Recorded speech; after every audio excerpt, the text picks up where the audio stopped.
नमस्कार विद्यार्थी मित्रांनो. कशा आहात तुम्ही? आय होप की तुमचा अभ्यास खूप चांगला सुरू असावा.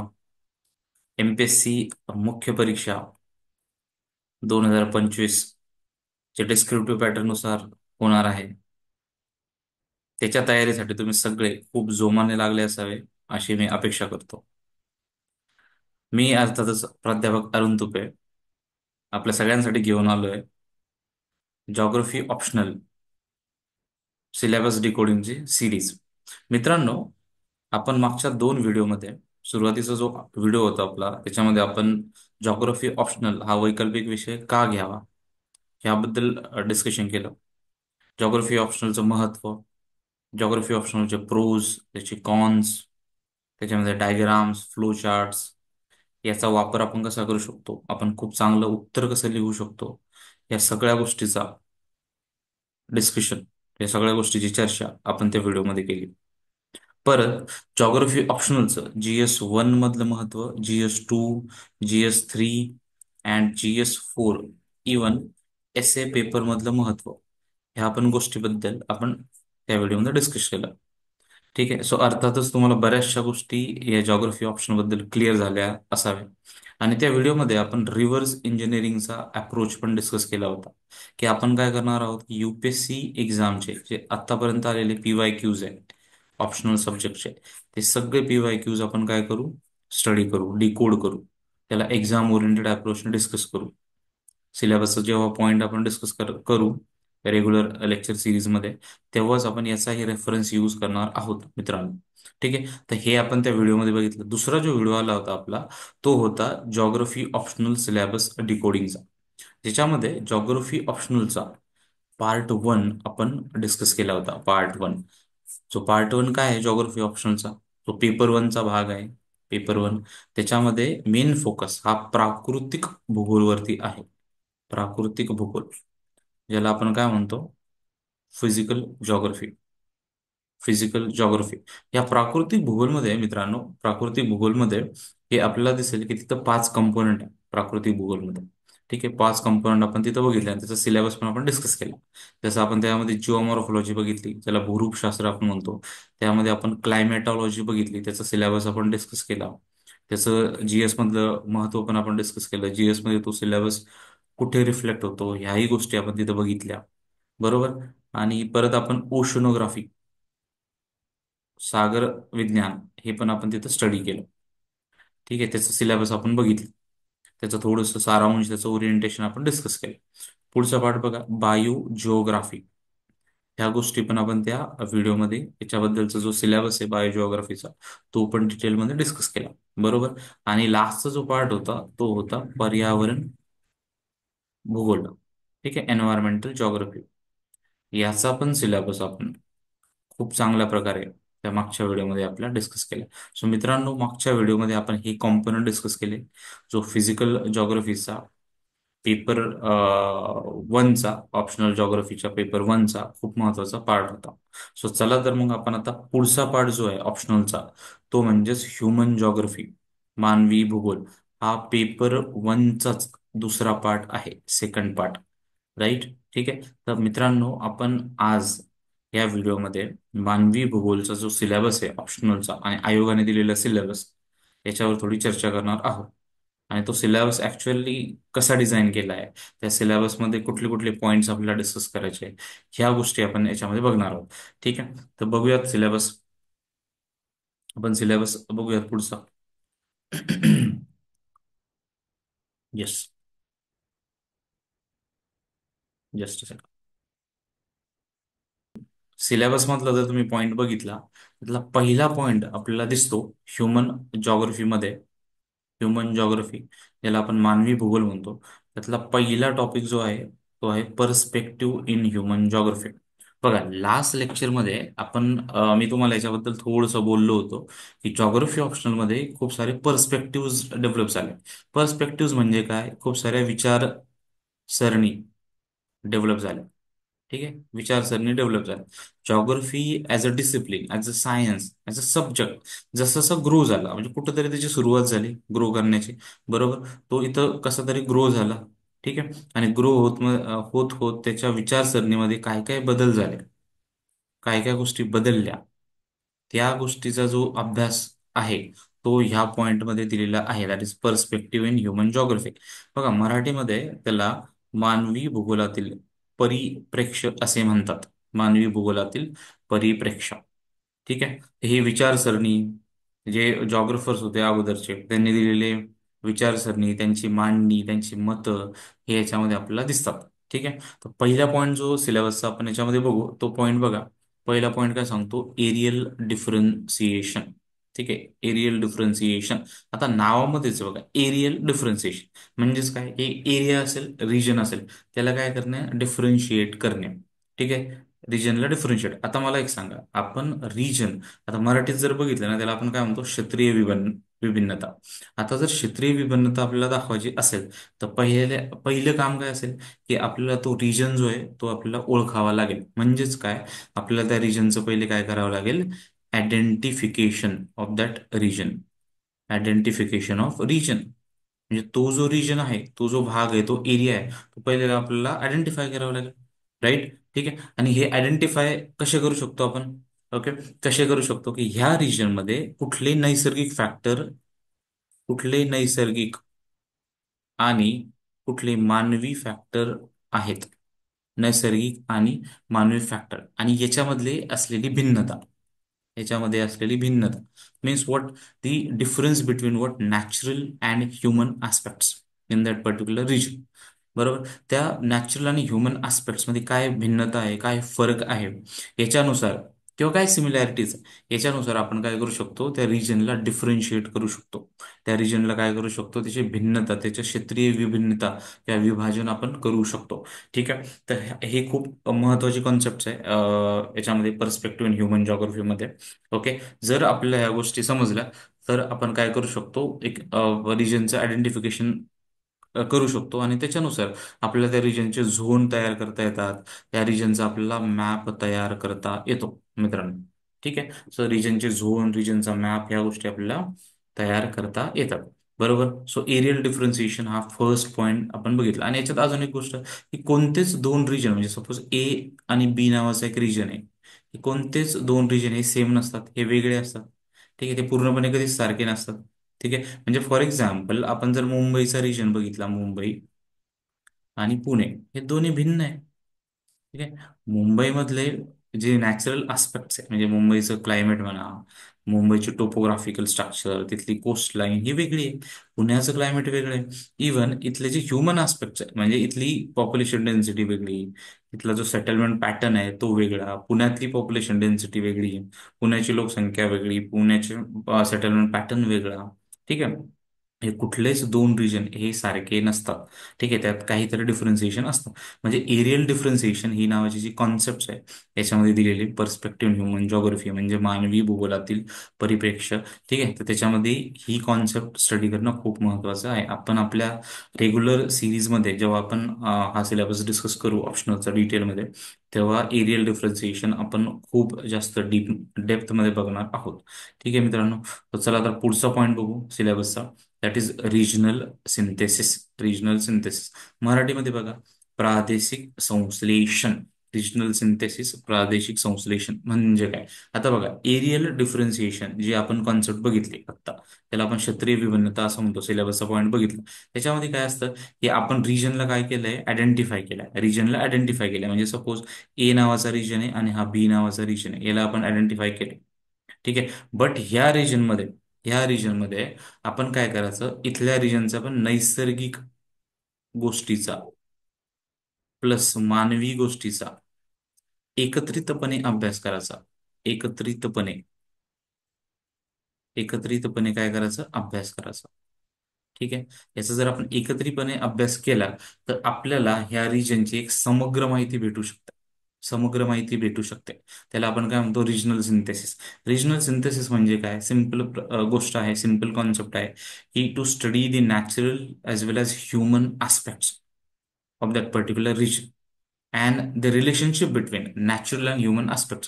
म्हणजे फॉर एक्झाम्पल तुम्हाला जर एक्झाम्पल द्यायचं झालं, की आपण जर आता आपला भारताचा उत्तरेचा भाग बघितला, ठीक आहे, ज्याला आपण गंगेचा भाग म्हणतो, ज्याला आपण इंडो गँगेटिक रिजन म्हणतो, इंडो गँगेटिक रिजन, राईट. सो हा इंडो गँगेटिक रिजन जो भारताच्या ह्या भागामध्ये वसलेला आहे, ठीक आहे.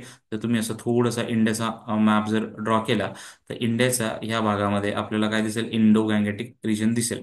तो हा इंडो गँगेटिक रिजन जर आपण बघितला, तिथं खूप सारे नॅचरल जे फॅक्टर्स आहे हे फेवरेबल आहे. ओके. नॅचरल फॅक्टर फेवरेबल आहे, म्हणजे तिथलं क्लायमेट चांगलं आहे, तिथे सॉईल आहे चांगली, अल्युवियल सॉईल. यामुळे काय झालं, इथलं ॲग्रिकल्चर पण खूप चांगलं डेव्हलप झालं. ॲग्रिकल्चर डेव्हलप झालं त्यामुळे इथला जो सेटलमेंट पॅटर्न आहे, हा हा सेटलमेंट पॅटर्न आपल्याला कसा दिसतो, हा कसा दिसतो, न्यूक्लिएटेड सेटलमेंट पॅटर्न दिसतो. न्यूक्लिएटेड म्हणजे खूप सारे लोक तिथं एका ठिकाणी राहतात. इवन तिथली पॉप्युलेशन डेन्सिटी पण आपल्याला खूप जास्त दिसते. ठीक आहे, तिथली लोकसंख्या पण आपल्याला जास्त दिसते. तर म्हणजे ह्या ज्या गोष्टी आहे, की नैसर्गिक गोष्टी आणि ज्या मानवी गोष्टी आहे, याचा एकत्रित अभ्यास करणे म्हणजेच काय, रिजनल सिंथेसिसची कॉन्सेप्ट आहे. या रिजनल सिंथेसिसच्या कॉन्सेप्टच्या अंडरमध्ये आपण तो एकत्रित अभ्यास करतो सगळ्या गोष्टीचा. बरोबर मित्रांनो, ठीक आहे. तर ह्या दोन गोष्टी तुमच्या लक्षात आल्या असेल, सिलेबसमध्ये कशा मेन्शन केलेल्या आहे आणि त्याला आपण कसं पुढे प्रोसीड करणार आहोत. पुढचा पॉईंट बघा सिलेबसचा, डायकॉटॉमी अँड डिओलिझम. बघा ही एक खूप इंटरेस्टिंग कॉन्सेप्ट आहे. याच्यामध्ये समजायला असं, जेव्हा आपण हिला वाचतो या कॉन्सेप्टला, या पॉइंटला, तर असं वाटतं की किती अवघड कॉन्सेप्ट आहे हे डायकॉटॉमी काय आहे, हे ड्युअलिझम, ह्या नवीन गोष्टी असतात आपल्यासाठी. बट जर तुम्ही आपली लेक्चर सिरीज कंटिन्युअस केली, तर तुम्हाला जॉग्राफी हा खूप सिम्प्लिफाईड वेने तुम्हाला समजेल, एक एक्झाम ओरिएंटेड अप्रोचने समजेल. खूप सिम्पल एक्झाम्पल आपण लेक्चरमध्ये घेऊ, जेणेकरून या डिफिकल्ट कॉन्सेप्ट ह्या खूप सहजतेने तुमच्या लक्षात येतील मित्रांनो. ठीक आहे. तर चला बघू मराठीमध्ये डायकोटॉमी आणि ड्युअलिझमला काय म्हणतात. द्विभाजन आणि द्वैत्यवाद. ठीक आहे, हे सिम्पल कॉन्सेप्ट आहे द्विभाजन आणि द्वैत्यवादाचा. ठीक आहे. आता पहिलं बघू आपण द्विभाजन. द्विभाजन किंवा ज्याला आपण काय म्हणतो, डायकोटॉमी. डायकोटॉमी, ठीक आहे. आता याच्यामध्ये काय असतं बघा, एक गोष्ट असते, एक कॉन्सेप्ट असते किंवा एक विचारसरणी असते. म्हणजे ह्या विचारसरणी ज्या असतात ना, ह्या पूर्णपणे काय असतात, भिन्न विचारसरणी असतात. भिन्न विचारसरणी असतात, म्हणजे त्याचा परस्पर संबंध हा खूप कमी येतो. डायकोटॉमी ही अशी कॉन्सेप्ट आहे, त्यात खूप भिन्न विचारसरणी येतात आणि त्याचा जो परस्पर संबंध आहे, परस्पर संबंध तिथले घटक असू दे, त्याचा परस्पर संबंध असू दे, हा परस्पर संबंध काय दिसतो आपला, हा खूप भिन्न दिसतो, वेगळा दिसतो. म्हणजे फॉर एक्झाम्पल जर तुम्हाला एक्झाम्पल द्यायचं झालं, तर एक्झाम्पल कसं असणार आपलं, physical geography versus human geography. Human geography, ह्या दोन्हीमध्ये आपल्याला डायकोटॉमी दिसते. म्हणजे काय तर द्विभाजन दिसतं. यात क्लिअर कट डिव्हिजन आपल्याला दिसेल बघा. फिजिकल जॉग्राफी, प्राकृतिक भूगोलामध्ये आपण काय शिकलो, आपण भूरूपशास्त्र बघतो, त्याच्यामध्ये आपण क्लायमेटचा अभ्यास करतो, त्याच्यामध्ये आपण ओशनचा अभ्यास करतो, त्याच्यामध्ये आपण बायो जॉग्राफिकल आस्पेक्ट, त्यात एक पर्यावरणाचा अभ्यास करतो. बरोबर. हा जो जॉग्राफीचा पार्ट आहे, हा याच्यामध्ये हा ह्युमन आस्पेक्टचा पार्ट आहे. म्हणजे याच्यामध्ये ह्युमन हा सेंटरला आहे. याच्यामध्ये काय आहे, नेचर हा सेंटरला आहे किंवा फिजिकल आस्पेक्ट हे सेंटरला आहे. याच्यामध्ये काय, ह्युमन सेंटरला आहे. ठीक आहे. तर हे दोन भिन्न काय झाले, प्रवाह झाले. हे दोन भिन्न कॉन्सेप्ट झाले. तर ह्या ज्या भिन्न प्रवाह आहे, या दोन भिन्न विचारसरणी आहे, भिन्न कॉन्सेप्ट आहे, ज्या परस्पर विरोधी कल्पना आहे, हा त्या एकमेकांशी इंटरलिंक असतात, पण त्या पूर्णपणे इंटरलिंक नसतात. ठीक आहे. त्या भिन्न असतात त्या कॉन्सेप्ट, त्याला आपण काय म्हणतो, डायकोटॉमी असे म्हणतो. काय म्हणतो त्याला आपण, डायकोटॉमी असे म्हणतो, राईट. ठीक आहे. त्याला द्विभाजन असे म्हणतो. आपण जर अजून एक याचं एक्झाम्पल घ्यायचं झालं, तर बघा आपल्याला पुढे ह्या कॉन्सेप्ट शिकायचे आहे, की त्या कॉन्सेप्ट म्हणजे काय, की एक कॉन्सेप्ट आहे ज्याला आपण काय म्हणतो, डिटरमिनिझम. बघा डिटरमिनिझम. डिटरमिनिझमला आपण काय म्हणतो, निश्चिततावार असे म्हणतो. काय म्हणतो आपण, निश्चिततावार. निश्चिततावार वर्सेस पॉसिबिलिझम. पॉसिबिलिझम ह्या कॉन्सेप्ट आपण इथे बघणार आहोत पुढे मित्रांनो. ठीक आहे. खूप महत्वाच्या कॉन्सेप्ट आहे आणि समजण्यासाठी ह्या खूप जास्त इंटरेस्टिंग कॉन्सेप्ट पण आहे. शक्यतावाद. ठीक आहे. पॉसिबिलिझम अँड डिटर्मिनिझम, राईट. तर याचा अर्थ काय बघा, डिटर्मिनिझमचा अर्थ काय होतो, की अगोदर काय व्हायचं, की मॅन जेवढ्या पण ऍक्शन होत्या, ह्या कोण गाईड करायचं, कोण गाईड करायचं, नेचर गाईड करायचं. जसं नेचर असेल, जसं सराउंडिंग कंडिशन असेल, तसे आपले ऍक्शन असतील. फॉर एक्झाम्पल, सुरुवातीला बघा, की ऍग्रिकल्चर जे होतं हे खूप प्रिमेटिव्ह ऍग्रिकल्चर होतं, जे सेडेंटरी ऍग्रिकल्चर होतं. ठीक आहे. हे प्रिमेटिव्ह ट्रॅडिशनल ऍग्रिकल्चर होतं. आणि आपण जे शेती करायचो सुरुवातीला, ही शेती कशावरती असायची? निसर्गाच्या कंडिशन्स कशा आहेत, पाऊस कसा आहे, ठीक आहे, त्याच्यामध्ये तिथली जमीन कशी आहे, तिथलं वातावरण कसं आहे, त्याच्यानुसार आपण शेती करायचो. म्हणजे every human action was directed or control by the nature. त्याला आपण काय म्हणतो? डिटर्मिनिझम अशी कॉन्सेप्ट म्हणतो. Means what? Nature determines the human actions. म्हणजे मानवाच्या जेवढ्याही ऍक्शन्स असेल, हे कोण डिटरमाइन करणार? हे नेचर डिटरमाइन करणार. बरोबर. तर ही एक वेगळी संकल्पना आली. त्याच्या विरुद्ध पुढची एक संकल्पना काय आली? पॉसिबिलिझमची एक संकल्पना, म्हणजे शक्यतावाद. असं नाहीये, जसं जसं आपण डेव्हलपमेंट करत गेलो, जसं जसं मानवाचा विकास होत गेला, तर आपण काय केलं? हे जे नेचरचे कन्स्टंट होते, त्याला आपण ओव्हरकम केलं. कसं ओव्हरकम केलं? आपण नवीन नवीन टेक्नॉलॉजीज आणल्या. ठीक आहे. म्हणजे फॉर एक्झाम्पल, जर याचं इथंच तुम्हाला एक्झाम्पल द्यायचं झालं, तर तुम्ही बघा, शेतीमध्ये आपण जी शेती करतो, या शेतीमध्ये आता आपण काय करतो? आपण हायब्रिड व्हरायटीजचा वापर करतो. हायब्रिड व्हरायटीजचा, त्याला आपण हाय इल्डिंग व्हरायटी म्हणतो. म्हणजे त्या कमी पावसामध्ये किंवा कमी पाण्यामध्ये पण येऊ शकतात.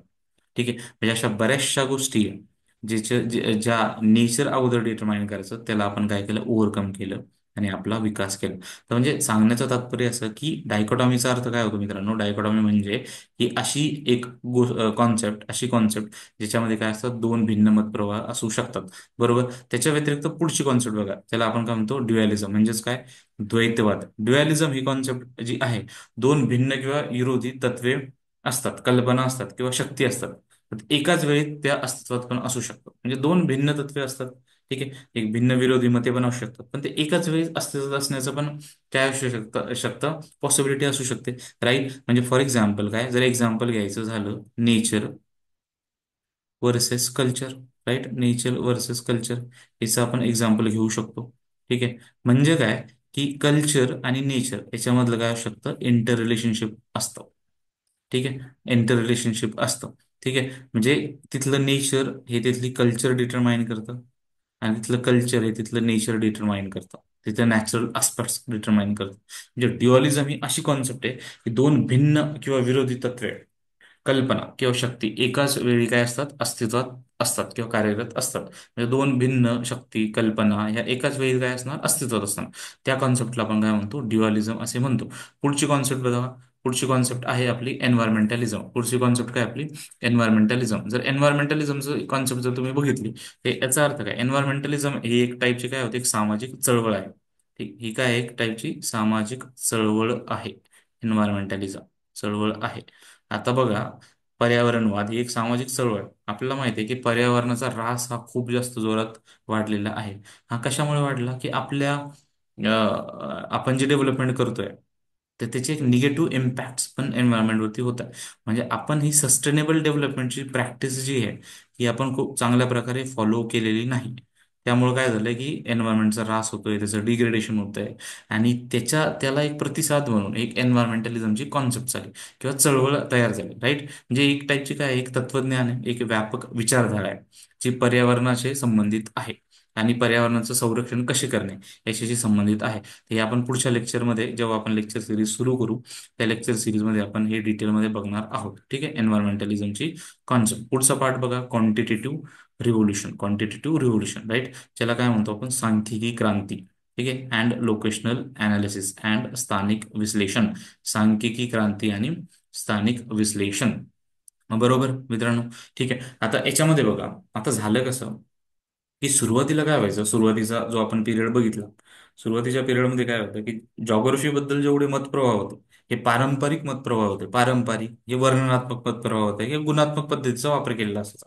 ठीक आहे. हे पारंपरिक मतप्रवाह, की असं असं होत असावं, असं असं झालं, म्हणजे त्याला असं काही ऑब्जेक्टिव्हिटी नव्हती किंवा एक सबस्टन्स नव्हता. बरोबर. पण झालं काय की 1950 आणि 60च्या दरम्यान, ठीक आहे, एक रिव्होल्युशन झाली.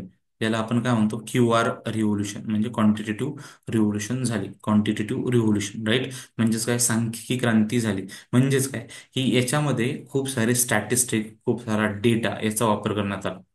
आणि ह्या स्टॅटिस्टिक आणि ह्या डेटाचा वापर करून काय डेव्हलप करण्यात आले? काय डेव्हलप करण्यात आले? मॉडेल्स.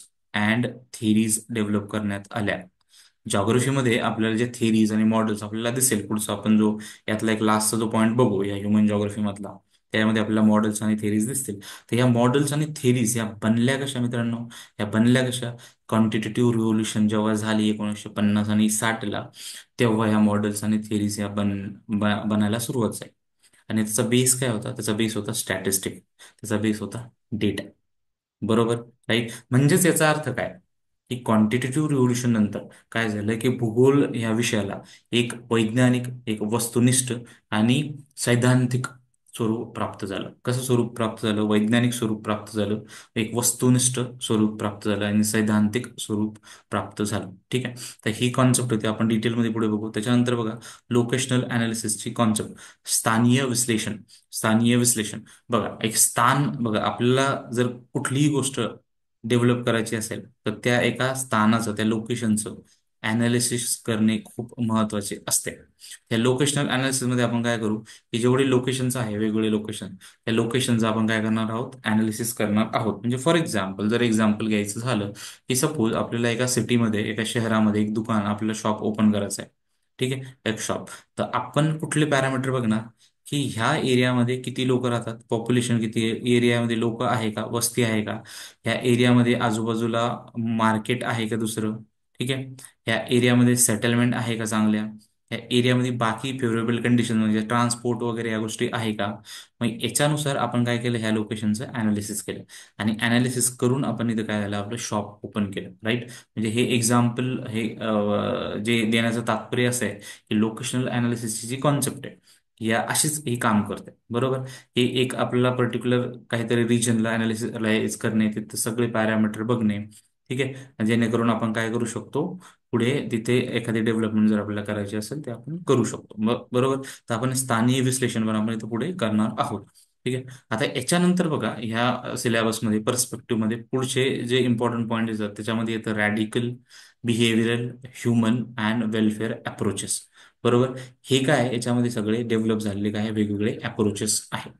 ठीक आहे. याला आपण काय म्हणू शकतो, एक अप्रोच किंवा एक एक नवीन विचारसरणी याच्यामध्ये काय झालेली आहे, डेव्हलपमेंट झालेली आहे. ठीक आहे. ओके. बघा आता हा रॅडिकल अप्रोच काय म्हणतो. आता मित्रांनो, मी तुम्हाला सांगितलं अगोदर की 1950-60 मध्ये काय झालं, क्वांटिटेटिव्ह रिव्होल्युशन झाली. म्हणजे काय झाले, जॉग्रफीमध्ये मॉडेल्स डेव्हलप करण्यात आले. ठीक आहे, खूप साऱ्या थिरीज डेव्हलप झाल्या. बट झालं कसं की ह्या मॉडेल्सनी आणि थिरीजनी काय केलं, जो ह्युमन आस्पेक्ट्स होता, ह्युमन आस्पेक्ट्स, जो मानवाशी रिलेटेड आस्पेक्ट्स आहे, तो इग्नोर केला. इग्नोर केला आणि त्यालाच एक रिॲक्शन म्हणून, त्या क्यू आरचे, क्वांटिटेटिव्ह रिव्होल्युशनचे किंवा ज्या सांख्यिकी क्रांतीचे जे लिमिटेशन्स होते, त्यालाच एक रिॲक्शन म्हणून एक एक विचारसरणी उदयास आली. त्याला आपण काय म्हणतो, रॅडिकल विचारसरणी किंवा रॅडिकल अप्रोच. त्याला काय म्हणतो आपण, रॅडिकल अप्रोच. हा अप्रोच कशावरती बेस्ड होता? म्हणजे ह्या लोकांचं म्हणणं काय होतं, जे रॅडिकल अप्रोच वाले लोक होते, त्यांनी क्वांटिटेटिव्ह रिव्होल्युशन वाल्या लोकांना काय केलं, अपोज केलं. त्यांचं म्हणणं काय होतं की ठीक आहे, तुम्ही मॉडेल्स बनवले, तुम्ही थिअरीज दिल्या, पण तुम्ही काय करा, जो मानवी आस्पेक्ट्स आहे सोसायटीमध्ये, जसा की आस्पेक्ट्स कसा, सोशो इकॉनॉमिक, सोशो इकॉनॉमिक इनइक्वॅलिटीज. बरोबर. आर्थिक असमानता, सामाजिक आणि आर्थिक असमानता, ह्या पण तुम्ही कन्सिडर करा ना. तुमचे मॉडेल तुम्ही बनवताय, मग तुम्ही ह्या पण संकल्पना काय करा, कन्सिडर करा. याच्यावर तुम्ही भर द्या. बरोबर. ठीक आहे. पण ह्या गोष्टीवरती भर देण्यासाठी हा अप्रोच आला होता आणि हा अप्रोच जो होता, रॅडिकल अप्रोच, हा रिॲक्शन होता कशासाठी, क्वांटिटेटिव्ह रिव्होल्युशन. आणि हा रॅडिकल अप्रोच जो आहे, हा आपल्याला मार्क्सवाद जो आहे, मार्क्सवाद, मार्क्सवाद याची जी विचारसरणी आहे, मार्क्सवादची विचारसरणी, याच्यावरती पण बेस्ड दिसतो. ठीक आहे. तर रॅडिकल अप्रोच हा मार्क्सवादचा जो विचारसरणी त्याला पण फॉलो करताना आपल्याला दिसतो. बरोबर. तर तुमच्या लक्षात आलं असेल की हा रॅडिकल अप्रोच जो आहे, हा रिॲक्शन होता कशाला, क्वांटिटेटिव्ह रिव्होल्युशनला. पुढचं बघा, बिहेव्हिअरल जॉग्रफी. बिहेव्हिअरल जॉग्रफी जे आहे, हे वर्तणुकीचा अप्रोच आहे, वर्तणुकीवरती जास्त याच्यामध्ये फोकस दिलेला आहे. म्हणजे याचं म्हणणं काय की ठीक आहे, हा पण काय होता, एक क्वांटिटेटिव्ह रिव्होल्युशन नंतरच डेव्हलप झालेला अप्रोच होता. म्हणजे क्वांटिटेटिव्ह रिव्होल्युशन आली आणि त्याच्यानंतर जवळपास आपल्याला ही 1950 आणि 60 मध्ये डेव्हलप झाली क्यू आर. बरोबर. आणि हे जे अप्रोचेस आहे, हे अप्रोचेस आपल्याला 1970च्या नंतर डेव्हलप झालेले दिसतात. बरोबर. हे अप्रोचेस जो आहे बिहेवियरल अप्रोच हा हे मानवी बिहेवियर जे आहे याच्यावरती फोकस करतं. कशावरती फोकस करतं? मानवी बिहेवियरवरती फोकस करतं. म्हणजे मानवी वर्तणुकीचा आणि निसर्गाचा, ठीक आहे, आणि मानवी वर्तणुकीचा जो मानवाचे निर्णय आहे त्याचा अभ्यास करून, तसेच मानवाचे स्थान आणि त्याचा पर्यावरणाशी असलेला संबंध याच्याबद्दल हा अप्रोच काय करतो? स्टडी करतो. बरोबर. ते मानवाचं बिहेवियर आणि त्याचा निसर्गाशी असलेला संबंध याचा जो अप्रोच स्टडी करतो त्याला आपण काय म्हणतो? बिहेवियरल अप्रोच असे म्हणतो. आणि हा जो अप्रोच आहे मित्रांनो, हा काय आहे? हा एक इंडिव्हिज्युअल सी रिलेटेड असणारा अप्रोच आहे. म्हणजे याचा फोकस काय असतो? इंडिव्हिज्युअल असतो, ना की एक सोसायटी. ठीक आहे. इंडिव्हिज्युअल याचा काय असतो? फोकस असतो. बरोबर. ठीक आहे. म्हणजे हा जो दृष्टिकोन होता, हा दृष्टिकोन कुठला होता? वर्तनाधिष्ठित दृष्टिकोन. हा कुठला दृष्टिकोन होता? वर्तनाधिष्ठित दृष्टिकोन आपल्याला बघायला भेटतो. बरोबर. लक्षात आलं तुमच्या? आता पुढचा दृष्टिकोन बघू आपण, ह्युमन अँड वेलफेअर अप्रोच. बघा, ह्युमन अँड वेलफेअर अप्रोच हे अप्रोचेस पण काय होते? क्वांटिटेटिव्ह रिव्होल्युशन जी झाली होती त्याला आपण काय म्हणतो? सांख्यिकी क्रांती. या सांख्यिकी क्रांतीलाच एक रिॲक्शन होती. ठीक आहे. म्हणजे क्यूआरच्या विरोधात मानवी अनुभवाकडे दुर्लक्ष केल्याबद्दल हा काय झाला होता? अप्रोच तयार झाला होता. म्हणजे काय झालं की क्वांटिटेटिव्ह रिव्होल्युशनच्या विरोधामध्ये त्यांनी काय केलं? मानवी आस्पेक्ट जो आहे त्याला काय केलं? हे केलं, दुर्लक्षित केलं. आणि त्याची प्रतिक्रिया म्हणून हा ह्युमन अप्रोच किंवा वेलफेअर अप्रोच आपला आलेला दिसतो. म्हणजे फॉर एक्झाम्पल जर एक्झाम्पल घ्यायचं झालं ह्या ह्युमन अप्रोचमध्ये, ह्युमन अप्रोच ज्याला आपण काय म्हणतो? मानवी अप्रोच. याच्यामध्ये जर एक्झाम्पल घ्यायचं झालं की सपोज लोकांना काय करावं लागलं? मायग्रेशन करावं लागलं, फोर्सफुली मायग्रेशन करावं लागलं. म्हणजे फॉर एक्झाम्पल कोविडच्या याच्यामध्ये मायग्रेशन रिव्हर्सल झालं. म्हणजे लोक अर्बन एरियामधून रुरल एरियामध्ये आले, राईट. त्यांना मायग्रेशन करावं लागलं. मग ह्या मायग्रेशनमुळे व्यक्तीच्या भावना, त्यांची जी मेंटल कंडिशन आहे याच्यावरती काय परिणाम झाला याचा अभ्यास ह्या अप्रोचमध्ये केला जातो, ह्युमन अप्रोचमध्ये. बरोबर. याचा अभ्यास कशामध्ये केला जातो? ह्युमन अप्रोचमध्ये आपला केलेला दिसतो. बरोबर. पुढचा बघा, वेलफेअर अप्रोच, ज्याला आपण काय म्हणतो? कल्याणकारी दृष्टिकोन. याच्यामध्ये सगळ्यात महत्वाची गोष्ट काय असते? सोशल वेलफेअर वरती फोकस केलेला असतो ह्या अप्रोचमध्ये. सोशल वेलफेअर वरती म्हणजे स्थानिक परिमाणावरती भर दिलेला असतो. म्हणजे जी भौगोलिक घटक आहे, भौगोलिक घटक, त्याचे संसाधने, सेवा आणि संधी यांच्या उपलब्धतेवर कसा परिणाम होतो याचा अभ्यास ह्या कल्याणकारी दृष्टिकोनामध्ये केला जातो. राईट. बरोबर. म्हणजे कल्याणकारी दृष्टिकोन जो आहे हा कशाशी संबंधित आहे? वेलफेअरशी संबंधित आहे. म्हणजेच काय की बाबा याचं एक्झाम्पल द्यायचं झालं की प्रदूषण जर झालं, प्रदूषण म्हणजे पोल्युशन झालं. बरोबर. पोल्युशन झालं तर ह्या प्रदूषणाचा परिणाम हा श्रीमंत आणि गरीब लोकांवरती कसा होतो? त्याचे परिणाम हे विषम परिणाम कसे आपल्याला दिसतात. तर हे पण आपण याच्यामध्ये काय करतो? स्टडी करतो. राईट. बरोबर. तर ही welfare approach is related to what? Social welfare. पुढचं बघू, लँग्वेज, रिलिजन अँड सेक्युलरायझेशन. मित्रांनो, ही पण कॉन्सेप्ट आपल्याला बऱ्यापैकी जीएसचा जो पॉईंट आहे, जीएस जेव्हा आपण स्टडी करू, जीएस 1चा पॉईंट, त्याच्यामध्ये आपण इंडियन सोसायटी बद्दल स्टडी करतो. Indian society. बरोबर. या इंडियन सोसायटीच्या याच्यामध्ये आपल्याला हा पॉइंट रिफ्लेक्ट झालेला दिसतो. लँग्वेजेस असू द्या किंवा रिलिजन्स असू द्या अँड सेक्युलरायझेशन असू द्या, ह्या कॉन्सेप्ट आपल्याला तिथं कुठेतरी रिफ्लेक्ट झालेल्या दिसतात. बरोबर. तर ह्या कॉन्सेप्ट ज्या आहे ह्या तिथं रिफ्लेक्ट झाल्या. इव्हन जर आपण हे बघितलं इंडियन जॉग्रफीचा पुढचा पार्ट बघितला, पेपर 2चा पार्ट, तर पेपर 2च्या पार्टमध्ये पण आपल्याला कल्चरल सेटिंग नावाचा एक टॉपिक आहे. Cultural setting. बरोबर. कल्चरल सेटिंग, इंडियन जॉग्रफी ऑप्शनलचा पेपर 2चा पार्ट. तिथंही आपल्याला हे लँग्वेजेस, रिलिजन्स अँड सेक्युलरायझेशनच्या कॉन्सेप्ट आपल्याला बघायला भेटते. बरोबर. म्हणजे there are different types of languages. आणि या लँग्वेजेस ज्या डेव्हलप झाल्या आहेत त्याच्यामध्ये जॉग्राफिकल पर्स्पेक्टिव्ह कसा रोल करतो? त्या लँग्वेज या जॉग्रफीला कशा इम्पॅक्ट करतात? ठीक आहे. तर ह्या गोष्टी आपल्याला तिथं स्टडी करायच्या. ठीक आहे. आपल्याला माहिती आहे लँग्वेजेस आणि रिलिजन्स आपल्याला माहिती आहे. ठीक आहे. भाषा, धर्म. धर्म म्हणजे काय? एक टाईपचा बिलीफ असतो. बिलीफ, धर्म आणि जॉग्रफीचं रिलेशनशिप हे पण आपल्याला तिथं बघायचंय. धर्मनिरपेक्षता कशी येते ते पण आपण त्याच्यामध्ये शिकणार आहोत. ठीक आहे. या बऱ्यापैकी कॉन्सेप्ट आपण जीएस मध्ये पण शिकतो.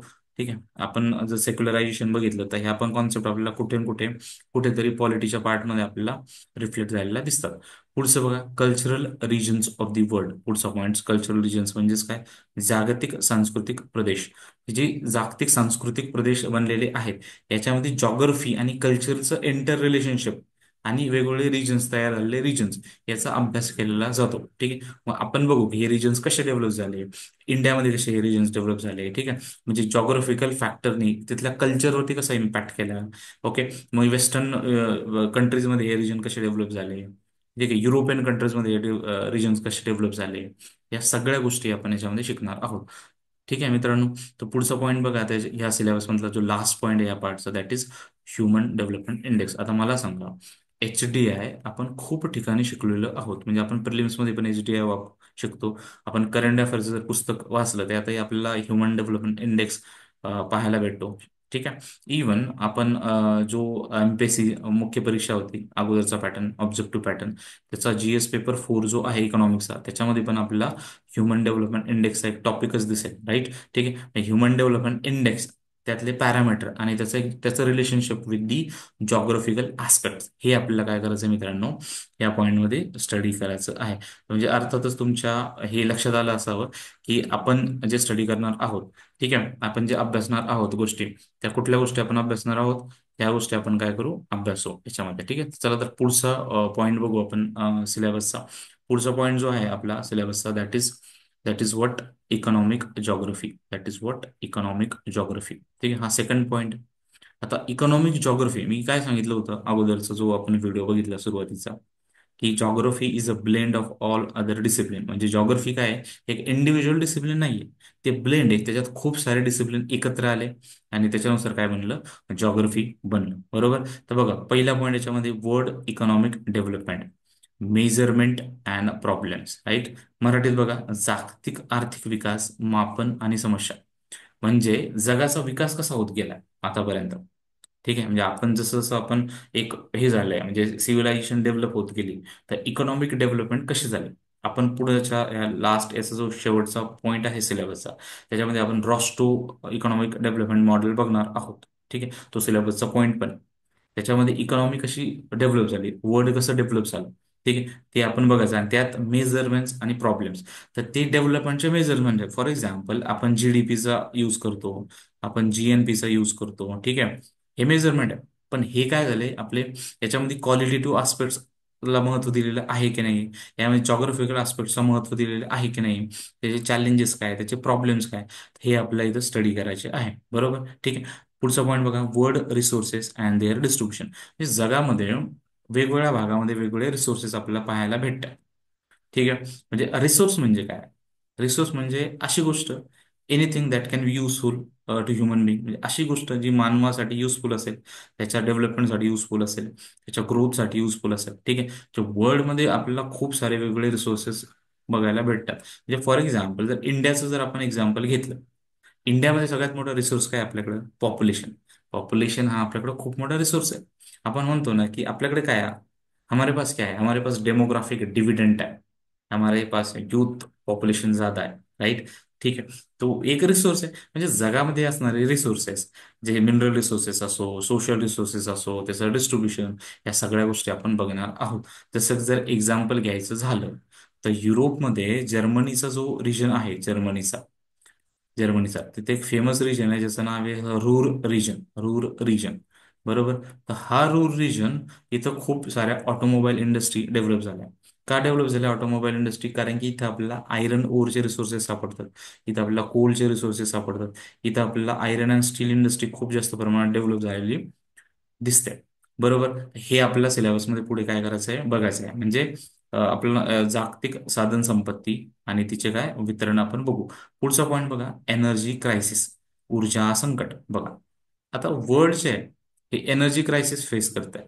म्हणजे बऱ्याचशा कंट्री तुम्ही बघा, तिथे एनर्जी डेफिसिट आहे, एनर्जी क्रायसिस आहे. का, पॉप्युलेशन जास्त आहे, एनर्जी प्रोडक्शन कमी आहे, एनर्जी क्रायसिस झालंय, एनर्जीची डिमांड वाढली. ठीक आहे. हे एनर्जी क्रायसिसचा पॅटर्न कसा आहे, आतापर्यंत एनर्जी क्रायसिस कसं झालं, कुठल्या कुठल्या गोष्टीमुळे एनर्जी क्रायसिस येत आहे, नवीन नवीन गोष्टी त्यात डेव्हलप होत आहे का, रिन्युएबल फॉर्म ऑफ एनर्जी आपण बनवतोय का, ह्या सगळ्या गोष्टी आपण काय करू, एनर्जी क्रायसिस या कॉन्सेप्टमध्ये बघू. बरोबर. ठीक आहे मित्रांनो. ओके. आता पुढची जी कॉन्सेप्ट आहे, पुढची concept, that is limits to growth. Very very important concept. वृद्धी मर्यादा, याला काय म्हणतो आपण, वृद्धी मर्यादा असे म्हणतो. बरोबर. बघा, 1972 मध्ये काय झालं, 1972 मध्ये क्लब ऑफ रोम बनलं, क्लब ऑफ रोम. आणि या क्लब ऑफ रोमनी एक रिपोर्ट पब्लिश केला, ज्याला आपण काय म्हणतो, LOG, that is limits to growth. कुठला? Limits to growth. ठीक आहे, याला आपण काय म्हणतो, LTG, that is limits to growth नावाचा रिपोर्ट. ठीक आहे, म्हणजेच काय की आपण ग्रोथ करू शकतो, पण त्याला एक सर्टन लिमिटेशन्स आहे, त्याला एक लिमिट आहे. त्या लिमिटच्या बियॉन्ड आपल्याला ग्रोथ करता येत नाही. म्हणजे सिम्पल सांगण्याचं तात्पर्य झालं तर इंडियाचं आपण एक्झाम्पल घेऊ. आता इंडियामध्ये काय आहे, इंडियामध्ये बघा पॉप्युलेशन ही खूप जास्त आहे. ठीक आहे, आपण हे highest populated country in the world.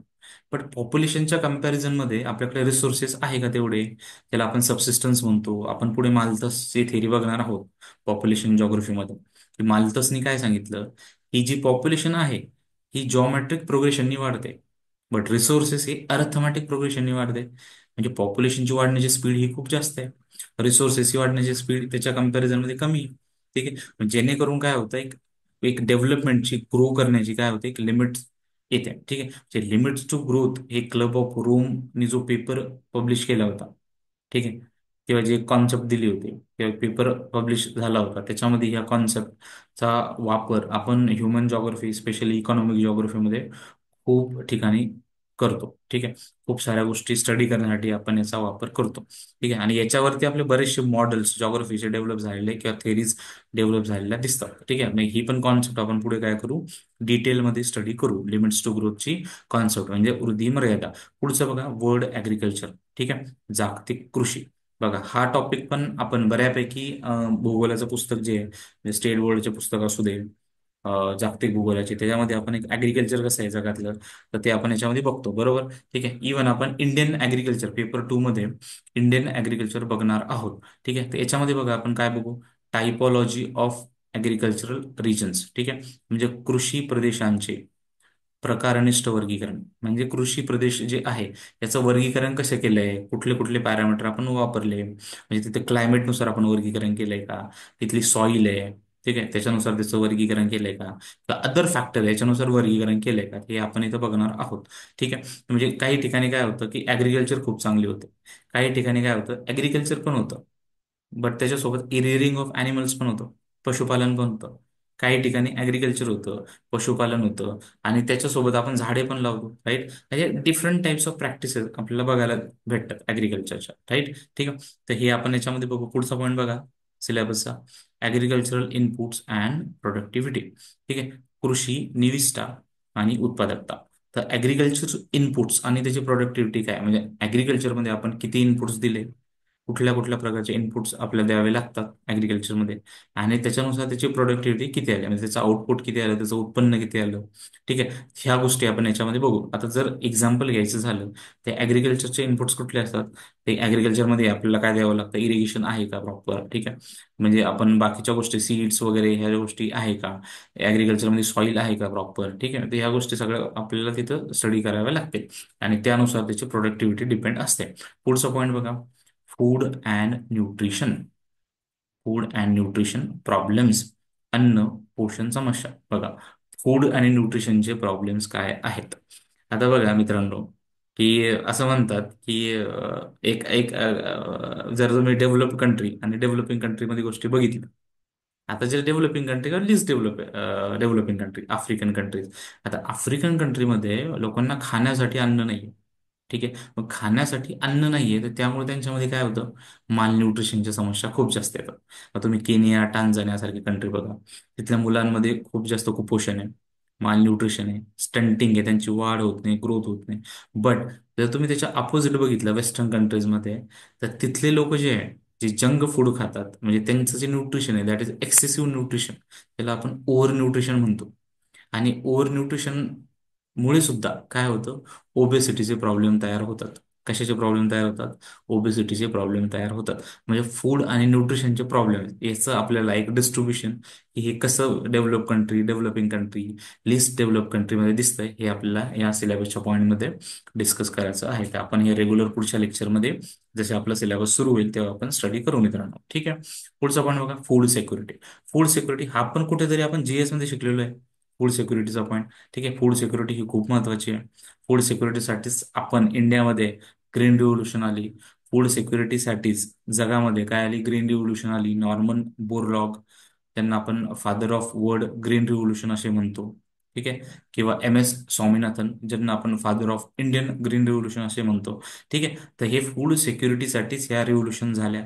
किंवा फूड सिक्युरिटीसाठी आत्ता आपण रेनबो रिव्होल्यूशन नावाची कॉन्सेप्ट पण आहे, ज्याला आपण एव्हरग्रीन रिव्होल्यूशन पण म्हणतो, राईट. ठीक आहे, त्या अशा बऱ्याचशा गोष्टी आपण याच्यामध्ये स्टडी करणार आहोत. पुढे बघा, पुढचा पॉईंट फमाईन म्हणजे दुष्काळ. दुष्काळ पण आपण कुठेतरी अभ्यासला असेल. ठीक आहे, आपण GS मध्ये पण दुष्काळ बघतो. ठीक आहे, फमाईन बघतो. ठीक आहे, किंवा बाकीच्या याच्या कॉन्सेप्टमध्ये आपण फमाईन बघतो. डिझास्टर असो, डिझास्टर, त्याच्यामध्ये पण आपल्याला फमाईन दिसतो. तर फमाईनचे कॉजेस काय आहे, त्याचा इफेक्ट काय होतो आणि त्याच्या रेमेडीज. ठीक आहे, म्हणजे फमाईन कशामुळे होतो, दुष्काळ कशामुळे होतो, त्याचा परिणाम काय असतो आणि त्याच्या उपाययोजना. हा एक सिम्पल टॉपिक आहे, आपण हा पण स्टडी करू. बरोबर. ठीक आहे, पुढे बघा सिलेबसमध्ये वर्ल्ड इंडस्ट्री. ठीक आहे, जागतिक उद्योग. जागतिक उद्योग, जगामधल्या असणाऱ्या इंडस्ट्रीज कुठल्या कुठल्या आहेत. बरोबर. हे जागतिक उद्योग कसे कसे डेव्हलप झालेले आहेत, कुठल्या प्रकारचे इंडस्ट्रीज डेव्हलप झाल्या, प्रायमरी इंडस्ट्री कुठल्या, सेकंडरी इंडस्ट्री कुठल्या, टर्चरी इंडस्ट्री कुठल्या. एक नवीन कॉन्सेप्ट आली बघा, त्याला आपण म्हणतो फूट लूज इंडस्ट्री. ठीक आहे, तर ह्या सगळ्या इंडस्ट्री, त्याचे लोकेशनल पॅटर्न आणि प्रॉब्लेम्स हे आपण काय करू, स्टडी करणार आहोत. म्हणजे या इंडस्ट्रीचं स्थानिक प्रारूप आणि त्याच्या समस्या काय आहेत.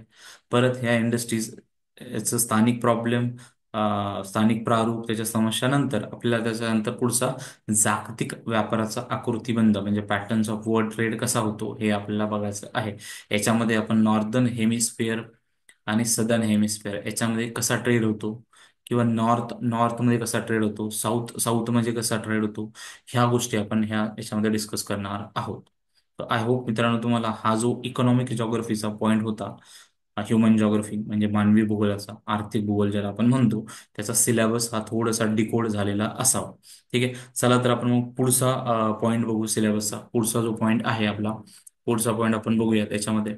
पुढचा पॉईंट जर बघायचं झालं, तर याच्यामध्ये पुढच्या पॉईंटमध्ये आपल्याला बघा काय आहे.